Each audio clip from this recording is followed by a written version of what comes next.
Everyone's health tells a story, and as with most stories, the early chapters help define the later narrative.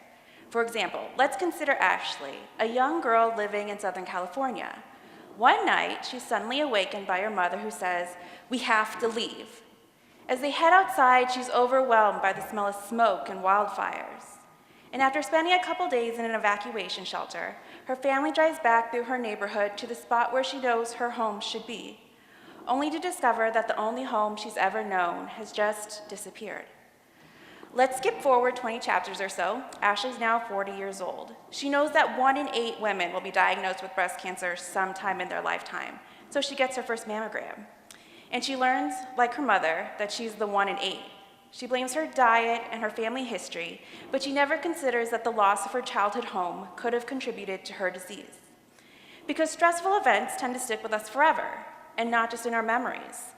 Our bodies have their own way of remembering through a process called stress embodiment, in which stressors, such as natural disasters, experiences of neglect or abuse, or even the neighborhood where we grew up, gets under our skin and affects our health. A key part of this process is called DNA methylation, in which methyl groups bind to our genes. Now, our genes represent this comprehensive instruction manual on how our body works.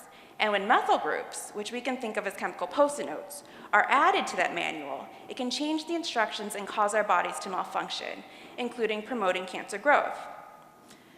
Although we know that stress in general is related to breast cancer, my dissertation uses a national study of over 50,000 women to ask 2 questions. 1, how does stress, specifically during childhood, affect breast cancer? And 2, how do we measure that relationship?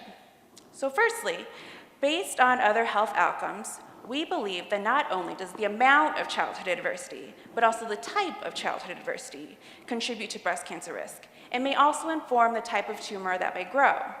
And secondly, we can study how stress affects breast cancer by looking at the methylation of genes related to stress management. For example, I'm focused on a gene called NR3C1, which plays a role in how your body fights off colds, how it maintains an internal status quo, as well as how your cells divide in order to form new tissue, all of which are important to how breast cancer tumors form.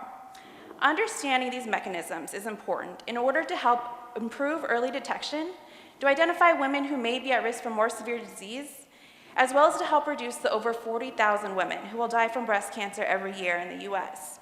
After all, we can't change the childhood experiences that we've already embodied, but with research like mine, we can better understand how our early chapters help define the stories of our adult health. Thank you.